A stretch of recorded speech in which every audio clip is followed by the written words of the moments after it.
दोस्तों, किसी के भी मन की बातें जानने के लिए तीन तरीके होते हैं, लेकिन इन तीनों तरीकों को समझना अति आवश्यक है। यदि आप इन तीनों तरीकों को समझ लेते हैं, तो आप किसी के भी मन की बातें आसानी से जान सकते हैं और समझ सकते हैं। तो चलिए, इसे एक बहुत अच्छी कहानी के माध्यम से समझते कि किस तरह से आप दूसरों की मन की बातें जान सकते हैं और समझ सकते हैं। कहानी के अंत में आपको तीनों तरीकों के बारे में बताया जाएगा, जिनके आधार पर आप किसी के भी मन की बात जान सकते हैं। इसीलिए वीडियो को अंत तक जरूर देखिए। कहानी शुरू करने से पहले आप चैनल को सब्सक्राइब जरूर करें, ताकि आने वाली वीडियो सबसे पहले आपको मिल सके। तो चलिए कहानी शुरू करते हैं। बहुत समय पहले की बात है। एक छोटा सा गांव था। उस गांव में दो भाई रहा करते थे। बड़ा भाई अंधा था और इसलिए वह हमेशा घर पर ही बैठा रहता था और छोटा भाई खेती किया करता था। लेकिन खेतों में अत्यधिक जानवर आने से पूरी फसलें नष्ट हो जाती थीं, जिसके कारण छोटा भाई बहुत परेशान हो चुका था। एक दिन एक तरकीब सूझी। उसने सोचा, खेतों में से इन जानवरों को भगाने के लिए क्यों ना मैं अपने बड़े भाई की मदद ले लूं। वैसे भी बड़े भैया अंधे हैं, खेत में बैठे रहेंगे और जानवरों की आहट आने पर वो उन्हें जोर से चिल्लाकर भगा सकते हैं, जिससे हमारी फसलें बच सकती हैं।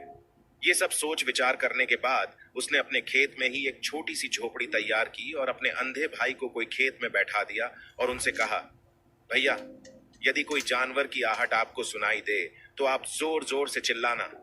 ये सुनकर वो जानवर यहाँ से भाग जाएंगे और हमारी फसलें नष्ट होने से बच जाएंगे। बड़ा भाई खुशी खुशी अपने छोटे भाई की बात मान लेता है और वो उस दिन से खेत में ही रहना शुरू कर देता है।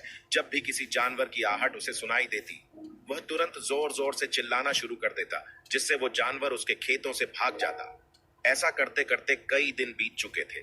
तभी एक दिन उसके खेत में एक हिरण भागता हुआ आया और वह खेत की बाड़ को तोड़कर वहां से भाग गए। लेकिन उसी हिरण का पीछा करते हुए एक राजा भी उस खेत में आ पहुंचा। तभी राजा की नजर उस अंधे भाई पर पड़ती है। राजा उस व्यक्ति से कहता है, देखो, मैं यहाँ पर एक जानवर का पीछा करते हुए आया हूँ। क्या तुमने उस जानवर को यहाँ पर देखा है? इस पर वो व्यक्ति कहता है, हे राजन, मैं तो अंधा हूं, मैं भला किसी जानवर को कैसे देख सकता हूं? लेकिन मैं आपको इतना जरूर बता सकता हूं कि जो जानवर मेरे खेतों से होकर भागा है, वह आपके लायक नहीं है। आप उसके पीछे अपना समय यूं ही व्यर्थ कर रहे हैं। राजा उस अंधे व्यक्ति की बात सुनकर बड़ा अचरज में पड़ गया। वो ये सोचने लगा कि ये तो अंधा है, फिर इसे कैसे पता कि जिस हिरण को मैं तलाश रहा हूं, वो हिरण मेरे लायक है ही नहीं। तभी राजा उस अंधे व्यक्ति से कहता है, कहीं तुम मुझसे झूठ तो नहीं कह रहे कि तुम अंधे हो, और तुम्हें कैसे पता कि जो जानवर यहां से भागा है वह मेरे लायक नहीं है?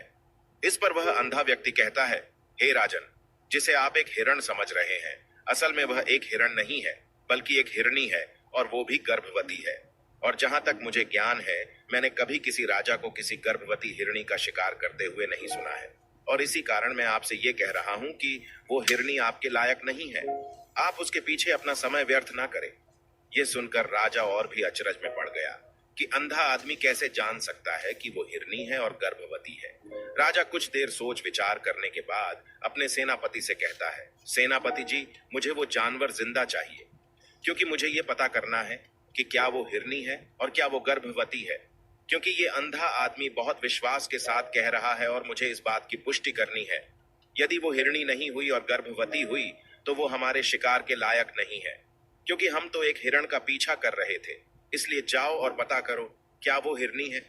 सेनापति राजा से आज्ञा लेकर आगे की ओर चला गया और कुछ देर बाद जब वह वापस लौट कर आता है तो वो राजा को कहता है, हे राजन, इस अंधे आदमी ने जो भी बातें कही हैं वो बिल्कुल सही है। वो एक हिरनी ही है और वह गर्भवती भी है। यह सुनकर राजा आश्चर्यचकित रह गया। एक अंधा आदमी ये कैसे देख सकता है? ये कैसे जान सकता है? आखिर इसे ये कैसे पता चला? ऐसे कई सारे प्रश्न अब राजा के मन में उमड़ने लगे। अब राजा ने यह ठान लिया था कि मुझे इस बात की तह तक पहुंचना ही है कि आखिर ये अंधा आदमी कैसे जानता है कि वो जानवर एक हिरनी है। यह सोचकर राजा उस अंधे आदमी के पास जाता है और उस अंधे आदमी से कहता है, देखो, मैं ये तो नहीं जानता कि तुम सचमुच अंधे हो या नहीं, लेकिन मैं तुमसे एक बात जानने आया हूं। क्या तुम मेरे प्रश्न का सही सही जवाब दोगे? इस पर वो अंधा व्यक्ति कहता है, आप जो कुछ पूछना चाहते हैं मुझसे पूछ सकते हैं, मैं आपको बिल्कुल सच सच जवाब दूंगा। इस पर वो राजा कहता है, देखो, एक तो तुम कहते हो कि तुम अंधे हो, और दूसरी तरफ तुमने ये बता बता दिया कि जिस जानवर का पीछा मैं कर रहा हूं वह एक हरिणी है, और तो और वो गर्भवती भी है। आखिर तुम्हें कैसे पता चला? तुम्हारे खेत में और भी तो जानवर आते होंगे, और भी तो जानवर यहाँ से गुजरते होंगे। फिर तुमने ये कैसे अंदाजा लगाया? तभी वो अंधा व्यक्ति राजा से कहता है, हे राजन, आप जिसका पीछा कर रहे थे वह हिरणी जब मेरे खेत में आई तो उसकी रफ्तार और उसके भागने की आहट से मुझे यह एहसास हो चुका था।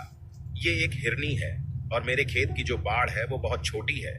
उसकी ऊंचाई ज्यादा नहीं है। यदि कोई हिरण होता तो वो उस बाड़ को बड़ी आसानी से लांघ जाता, लेकिन वहीं वह हिरनी इस बाड़ को तोड़कर भागी, और यदि वह इस बाड़ को छलांग लगाकर पार करने का प्रयास करती तो इससे उसके बच्चे को खतरा होता, और इसी बात से मैंने ये पता लगा लिया कि वह गर्भवती है। इस पर राजा के मन में एक और प्रश्न उठा। राजा ने कहा, किंतु तुम्हें कैसे पता चला कि वो एक हिरनी ही है? और भी तो कोई जानवर यहाँ पर आ सकते हैं। इस पर वो अंधा व्यक्ति कहता है, हे राजन, मैं पूरा दिन सुबह शाम यहीं पर बैठा रहता हूँ, और मेरे सुनने की शक्ति बहुत तेज है। मैं ये भांप लेता हूँ कि कौन सा जानवर मेरे खेत में आया है, और उसी के आधार पर मैं जोर जोर से चिल्लाता हूँ ताकि वो मेरे खेत से भाग जाए और मेरे खेत की फसलों को नष्ट ना कर पाए। राजा उस अंधे आदमी का यह जवाब सुनकर पूरी तरह से संतुष्ट हो चुका था। वो मन ही सोच रहा था कि आदमी भले ही अंधा है, लेकिन ये तो बड़ा ज्ञानी मालूम पड़ता है। इस आदमी से कुछ न कुछ तो काम निकलवाना ही चाहिए। ये विचार लिए हुए राजा वहां से वापस अपने महल की ओर लौट जाता है। कुछ दिनों के बाद राजा अपने सेनापति को आदेश देता है कि जाओ और उस अंधे व्यक्ति को महल लेकर आओ। सेनापति अपने राजा की आज्ञा का पालन करता है। वह तुरंत ही उस अंधे आदमी के पास पहुंचता है और उस अंधे आदमी को राजमहल चलने के लिए कहता है। अंधा व्यक्ति बड़ा चालाक था। वो ये समझ चुका था कि राजा जरूर मुझे कुछ ना कुछ काम सौंपने वाले, और वो काम मुझे मुसीबत में डाल सकता है। लेकिन फिर भी उसने राजा की बात मान ली और वो सेनापति के साथ राजमहल पहुंच गया। राजमहल पहुंचते ही राजा उस अंधे व्यक्ति से कहता है, आप तो बड़े ज्ञानी हैं, बड़े पारखी हैं। आपको किसी भी बात का पता बड़ी आसानी से चल जाता है। आज मैंने आपको यहाँ पर इसलिए बुलाया है क्योंकि मैं आपसे ये जानना चाहता हूँ कि मेरी पत्नी पतिव्रता है या नहीं। इस पर वो अंधा व्यक्ति कहता है, हे राजन, ये कैसा प्रश्न हुआ? इस पर राजा कहता है, मैंने आपसे बिल्कुल उचित प्रश्न किया है, मुझे इस प्रश्न का उत्तर दीजिए। इस पर वो अंधा व्यक्ति कहता है, हे राजन, ये सारी बातें जाने दीजिए। आपकी शादी को इतने साल बीत चुके हैं, और अब आप यह बात क्यों जानना चाहते हैं? आपके मन में ऐसे प्रश्न क्यों उठ रहे हैं? इस पर राजा जिद करते हुए कहता है, आपको मुझे इस प्रश्न का उत्तर दो देना ही होगा। यदि आप मुझे इस प्रश्न का उत्तर नहीं देंगे तो मैं आपको मृत्यु दंड दे दूंगा।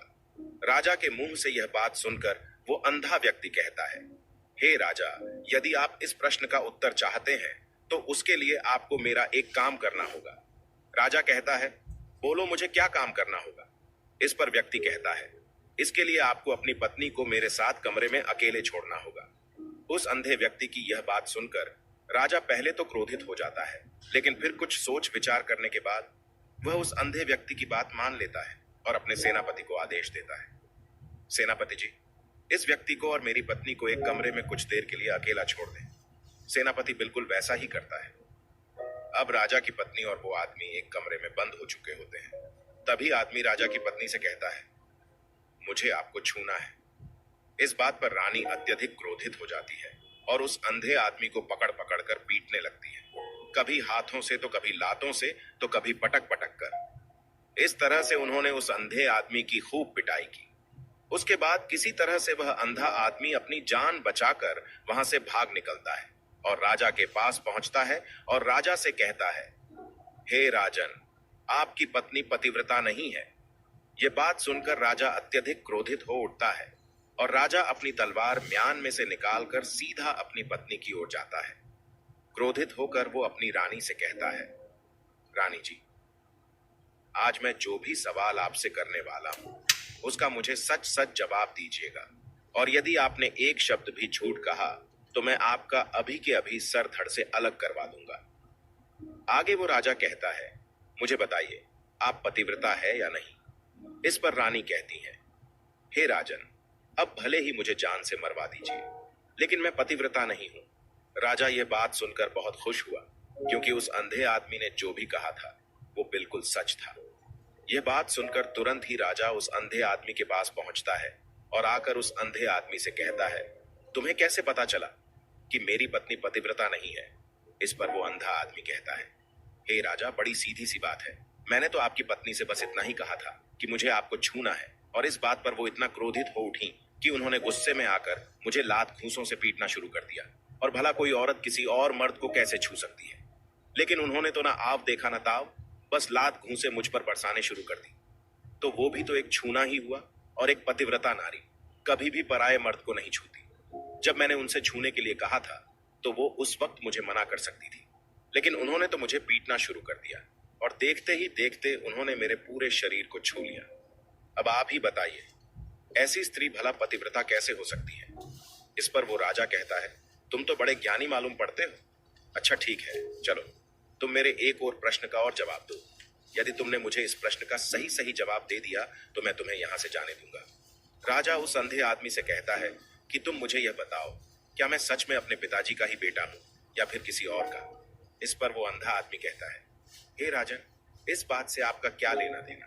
आप किसी की भी औलाद हो, आखिर आप हैं तो इस राज्य के राजा ही, इसलिए इस प्रश्न को जानने दीजिए। लेकिन राजा कहता है, नहीं नहीं, मुझे इस प्रश्न का सही सही जवाब चाहिए, अन्यथा यह प्रश्न मुझे हमेशा परेशान करता रहेगा। इसीलिए मैं इसका सही सही जवाब जानना चाहता हूँ। यदि तुम इसका सही सही जवाब दे देते हो तो तुम यहाँ से जा सकते हो। इस पर वो आदमी कहता है, इसके लिए तो मुझे आपके माँ के पास भी जाने की कोई आवश्यकता नहीं है। मैं आपको अभी के अभी ये बता सकता हूँ कि आप किसकी औलाद है, लेकिन उससे पहले मैं चाहता हूँ कि आप मुझसे एक वादा करें कि आप मुझ पर क्रोध नहीं करेंगे। राजा ने कहा, मैं तुमसे वादा करता हूं, मैं तुम पर क्रोध नहीं करूंगा। उसके बाद वह अंधा आदमी राजा से कहता है, हे राजन, आप हैं तो अपने ही पिता के पुत्र, लेकिन आप पर एक कंजूस सेठ की छाया पड़ी हुई है। यह सुन राजा बहुत क्रोधित हो उठा और वो तुरंत तलवार निकालकर अपनी माँ के पास जा पहुंचा। वहां पर पहुंचने के बाद अपनी माँ से कहता है, माँ, मुझे सच सच बताइए, क्या मैं अपने ही पिता का पुत्र हूं या नहीं? यदि आपने मुझे सही सही नहीं बताया तो मैं यहीं पर अपने प्राण त्याग दूंगा। मुझे बताओ क्या सच है? इस पर उस राजा की मां कहती है, बेटा, तू है तो अपने ही पिता का पुत्र, लेकिन तुम्हारे ऊपर एक कंजूस सेठ की छाया पड़ी हुई है। जब मैं एक बार नहाने के बाद अपना मुंह आईने में देख रही थी, तभी उस कांच के पीछे मुझे एक कंजूस सेठ नजर आता है, और उसी की छाया तुम पर पड़ चुकी है। यह सुन राजा बहुत खुश हो जाता है और वो तुरंत दौड़ा दौड़ा वापस उस अंधे आदमी के पास पहुंचता है और उस आदमी से कहता है, तुम्हें यह कैसे पता चला कि मुझ पर एक कंजूस सेठ की छाया पड़ी हुई है? इस पर अंधा आदमी कहता है, हे राजन, आपने मुझसे कई सारे सवाल पूछे जिनका जवाब मैंने आपको सही सही दिया। यदि कोई और राजा होता तो मुझे इसके बदले में ढेरों सारे इनाम मिल चुके होते, लेकिन अब तक आपने एक फूटी कौड़ी तक नहीं दी है। इस बात से ही मैंने अंदाजा लगा लिया था कि आप बहुत कंजूस हैं। ये बात सुनकर राजा जोर जोर से हंसने लगा और कहता है कि आप जो भी मांगे वो मैं आपको अवश्य दूंगा, लेकिन मुझे ये बताओ कि तुम्हें कैसे पता चल जाता है कि कौन सी बात सही है और कौन सी गलत? तुम किसी भी बात का इतना सटीक और सही जवाब कैसे दे पाते हो? इस पर वो अंधा आदमी कहता है, राजन, मैं तो वैसे ही अंधा हूं। यदि मेरी आंखें होती तो मैं किसी की भी मन की बातें बड़ी सरलता से जान लेता। मन की एक भाषा होती है और ये भाषा मनुष्य के शरीर के व्यवहार के रूप में देखी जा सकती है। उसकी आंखों से, उसके होठों से, उसकी काम करने के तरीके से, उसकी क्रियाओं से ये पता किया जा सकता है कि उसके मन में क्या चल रहा है। उसके आधार पर हम किसी के भी मन की बातें जान सकते हैं। लेकिन मैं तो जन्म से ही अंधा हूं, मैं देख नहीं सकता, इसलिए मैं क्रियाओं से देखता हूं। यदि मुझे कोई बात जानी हो तो अगले आदमी को कुछ काम देना पड़ता है, जिस पर वह व्यक्ति किस प्रकार काम करता है, किस तरीके से उस काम को करता है, उसके आधार पर ही मैं यह पता कर पाता हूं कि आखिर उसके मन में क्या चल रहा है। तभी वो राजा कहता है, तो क्या इसका अर्थ यह हुआ कि मैं भी किसी के मन की बात है जान सकता हूं? इस पर आदमी कहता है, हे राजा, अवश्य, किंतु उससे पहले आपको अपने ऊपर काम करना होगा, और वो है अपने मन को शांत करना, अपने मन को वर्तमान में लाना, जिसके लिए मैं आज आपको 3 तरीके बताने वाला हूं। और ये तीनों ही तरीके बड़े ही आसान और सरल हैं। किंतु हे राजन, उससे पहले आपको एक काम करना होगा, अपने मन को एकाग्र करना होगा। जब हम अपने मन को एकाग्र करते हैं अपने मन को वर्तमान में लाते हैं तो हम दूसरे के मन की बातें जान सकते हैं, क्योंकि वो आदमी अभी भी अपने मन में वर्तमान में ही सोच रहा है और हमें भी मन को वर्तमान में ही लाना होगा, तभी हम उसके मन की बातें जान सकते हैं। यदि हम अतीत में हुई घटनाओं के बारे में सोच रहे होंगे तो वो जो अगला आदमी वर्तमान में सोच रहा है, वर्तमान में अपने मन में बात कर रहा है, वो हम कैसे जान पाएंगे? क्योंकि हम तो अतीत की घटनाओं में डूबे हुए हैं। इसलिए किसी के भी मन की बातें जानने के लिए सबसे पहले हमें हमारे मन को एकाग्र करना होगा, उसे वर्तमान में लाना होगा। फिर वह अंधा व्यक्ति राजा से कहता है, हे राजन, जो 3 तरीके मैं आपको बताने वाला हूँ, इन 3 तरीकों से अब बड़ी आसानी से किसी के भी मन की बातें जान सकते हैं। हे राजन, जो सबसे पहला तरीका है वह है आंखों पर ध्यान देना। किसी व्यक्ति से बात करते हुए उसकी आंखों में देखना, उसकी आंखों पर ध्यान देना सबसे ज्यादा जरूरी है, क्योंकि आंखें बोलती नहीं पर बहुत कुछ कह जाती है। यदि हम किसी व्यक्ति की आंखों के इशारों को समझना सीख जाए तो हम ये जान पाएंगे कि व्यक्ति के दिमाग में क्या चल रहा है, वह क्या सोच रहा है और अभी वह क्या करने वाला है। मेरे पास आंखें नहीं है, लेकिन मैंने अपने गुरु से यह विद्या सीखी है, क्योंकि बहुत सालों पहले मेरे पास आंखें थी और मैं उस वक्त लोगों के मन की बात केवल उनकी आंखों से ही जान लेता था। इसलिए यदि आप भी दूसरों की मन की बातें जानना चाहते हैं तो आपको भी उनकी आंखों पर गौर करना चाहिए, जैसे कि वो कब, कहां और किधर देख रहे। वह आंखों को इधर उधर मोड़ रहा है, या फिर उसकी आंखें खुश नजर आ रही हैं, या फिर आंखें निराश नजर आ रही हैं। जैसे कि एक चोर होता है, उसकी आंखों में जब हम देखते हैं तो हमें यह पता चलता है कि अगले आदमी ने कोई गलती की है। ठीक उसी प्रकार जब हम किसी चालाक व्यक्ति की आंखों में देखते हैं तो आपको पता चलेगा कि उसकी आंखों में एक भाषा होती है। एक बहुत ही सीधा और आसान तरीका होता है। यदि आपको यह पता लगाना है कि सामने वाला व्यक्ति आपसे झूठ कह रहा है या फिर सच कह रहा है, तो आपको उसकी आंखों पर ध्यान देना अति आवश्यक है। यदि आपसे बात करते वक्त वह व्यक्ति अपनी आंखें यहाँ वहां घुमा रहा है, ऊपर नीचे इधर उधर दाएं बाएं हर जगह देख रहा है, तो इसका अर्थ यह हुआ कि वह उस बात से निकलने का कोई रास्ता ढूंढ रहा है, वह कोई झूठ बना रहा है। यदि सामने वाला व्यक्ति आपसे कुछ झूठ कहने का प्रयास कर रहा है तो वो आपसे नजर नहीं मिलाएगा। ठीक उसी प्रकार दूसरे तरीके में हमें चेहरे को पढ़ना होता है, क्योंकि चेहरे के भी हाव भाव होते हैं जिससे हम मन की बातें बड़ी आसानी से समझ सकते हैं, और इन्हें भी समझना बहुत जरूरी है। कभी कभी कोई व्यक्ति अपने चेहरे से जैसे आंख, होंठ और बहुत से कुछ अलग अलग व्यवहार करता है। यदि आप किसी व्यक्ति के चेहरे में गौर करेंगे तो आप आसानी से समझ पाएंगे कि व्यक्ति निराश है, या व्यक्ति बहुत उदास है, या फिर वो बहुत खुश है, या फिर उसे कोई बहुत बड़ा दुख है। वो अपने अंदर क्या महसूस कर रहा है, ये सारी बातें हम उसके चेहरे के हाव भाव से पता कर सकते हैं। फिर चाहे इंसान जुबान से कुछ बोले या फिर ना बोले, लेकिन आप उसके पता कर सकते हैं।